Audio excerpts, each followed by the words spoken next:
Rewa collectorate सभागार में आयोजित टीएल बैठक में कलेक्टर नरेंद्र कुमार सूर्यवंशी ने जिले के विभिन्न विभागों के कामकाज की समीक्षा करते हुए अधिकारियों को सख्त निर्देश दिए हैं।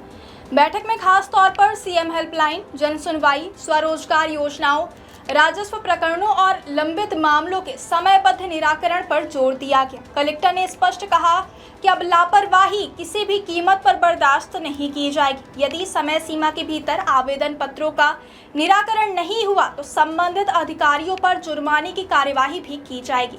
कलेक्टर नरेंद्र कुमार सूर्यवंशी ने बैठक में कहा कि सभी विभाग सीएम हेल्पलाइन में दर्ज शिकायतों का गुणवत्तापूर्ण और संतुष्टिपूर्वक निराकरण करें। उन्होंने अधिकारियों को निर्देश दिए कि 10 जुलाई तक सभी विभाग कम से कम 80 वेटेज स्कोर हासिल करें ताकि जिले की विभागीय ग्रेडिंग में सुधार हो सके। कलेक्टर ने विशेष रूप से राजस्व विभाग, ग्रामीण विकास, श्रम सूचना प्रौद्योगिकी, खाद्य विभाग, नगरीय निकाय, स्वास्थ्य विभाग, गृह विभाग, ऊर्जा विभाग और लोक स्वास्थ्य यांत्रिकी यानी पीएचई विभाग को लंबित शिकायतों के निराकरण पर विशेष ध्यान देने के निर्देश दिए हैं। बैठक में जन सुनवाई के मामलों की भी समीक्षा की गई। कलेक्टर ने कहा कि जन सुनवाई में प्राप्त सभी आवेदन पत्रों का 7 दिन की निर्धारित समय सीमा के भीतर निराकरण किया जाए। साथ ही प्रत्येक प्रकरण का ऑनलाइन प्रतिवेदन भी अनिवार्य रूप से दर्ज कराया जाए।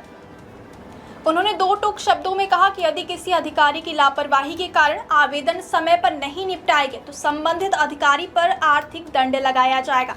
बैठक में स्वरोजगार योजनाओं की प्रगति की भी समीक्षा की गई। कलेक्टर ने संबंधित विभागों को निर्देश दिए कि सभी योजनाओं के लक्ष्य के मुताबिक 31 अगस्त तक 125% प्रकरण बैंकों में भेजे जाएं।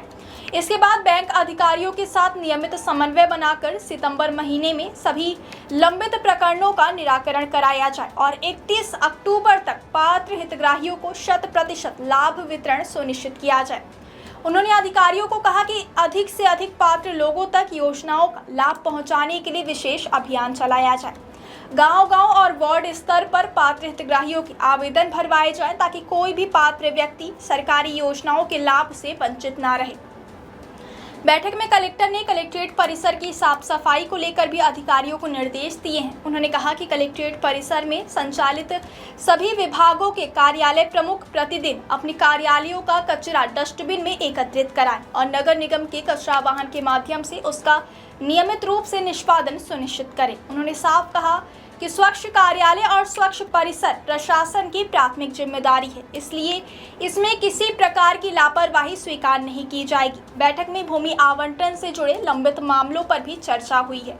कलेक्टर ने सभी एसडीएम को निर्देश दिए हैं कि भूमि आवंटन के लंबित प्रस्तावों पर 2 दिन के भीतर प्रतिवेदन प्रस्तुत किया जाए ताकि इन मामलों का शीघ्र निराकरण किया जाए। अनुकंपा नियुक्ति के मामलों को लेकर भी कलेक्टर ने गंभीरता दिखाई है।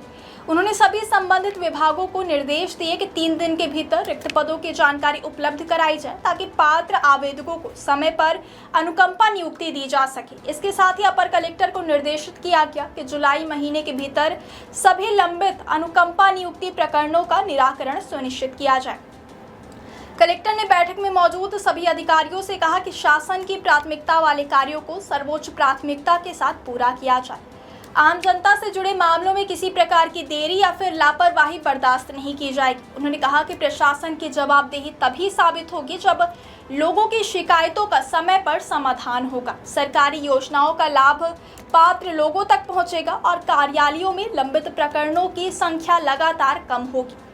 कुल मिलाकर कलेक्टर नरेंद्र कुमार सूर्यवंशी की अध्यक्षता में हुई इस समीक्षा बैठक में अधिकारियों को स्पष्ट संदेश गया कि अब हर विभाग को समयबद्ध तरीके से काम करना होगा। सीएम हेल्पलाइन, जन सुनवाई, स्वरोजगार योजनाएं और अनुकंपा नियुक्ति, भूमि आवंटन और अन्य लंबित मामलों का तय समय सीमा में निराकरण करना होगा, अन्यथा लापरवाही करने वाले अधिकारियों के खिलाफ जुर्माना सहित प्रशासनिक कार्यवाही की जाएगी, जिससे शासन की योजनाओं का लाभ समय पर आम जनता तक पहुंच सके।